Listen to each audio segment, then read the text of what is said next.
It's human nature to want things. Can I have your autograph? Oh, you're my hero. And as you might expect, people like collecting football stuff. I've achieved the ultimate man cave to display my memorabilia and collections to celebrate the success of the Packers and the tradition of the Packers. Collections range from the mundane to the slightly off-kilter. I collect socks. Here's a beauty right here. The Denver Broncos. Nobody realizes they morphed from that to that. Did you use that pen to sign his jersey? Yes, sir. Did you sign his jersey?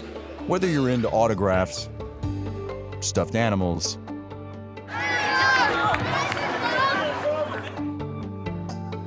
or even sweaty articles of clothing, it turns out football players are just like the rest of us. I'm real big on shoes. I have a ton of shoes. Probably 4 or 5 of our closets at home is dedicated to my shoes. Let me get my shoes. Y'all come take a look at my shoes, man. I'm a Jordan fanatic. Oh, yo, y'all check this out first, though. Y'all see them LeBrons? Too hairy, signed by LeBron. That's the only problem I have in the fashion world, is buying too many pairs of Jordans. At my house in Jacksonville, I have I would say about over 300 pair now. Excuse me? About over 300 pair. And then back home in Detroit, I would say about 75 to 100. What? I have a walk-in closet, and it's just layers and layers of racks of shoes.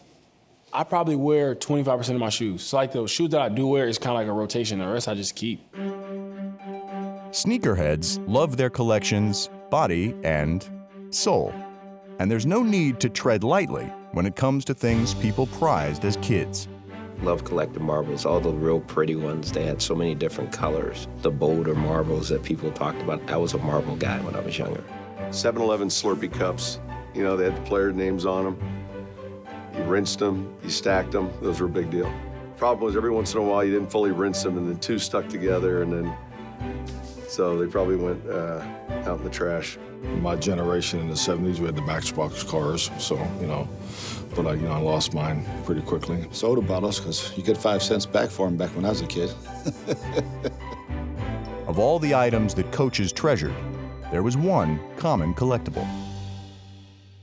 I got 1 million football, baseball cards. Football cards, baseball cards. Collect baseball cards, football cards. We all collected baseball cards, you know, and football cards. I've asked my mom many times what the heck happened to my cards, because I had some great ones.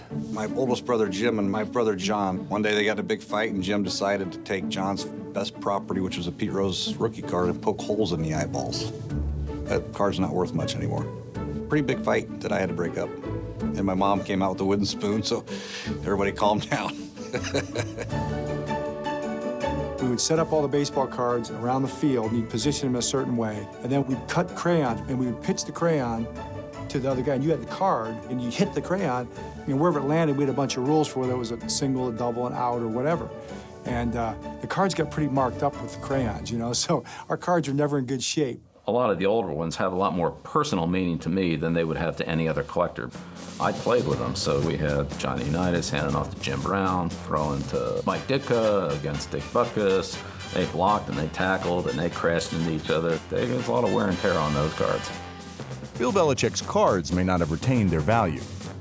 No coach had ever won 5. Bill Belichick has. But the coach who has won more Super Bowls than anyone else holds the most priceless collection in the NFL. Still going. Still going. So ridiculous.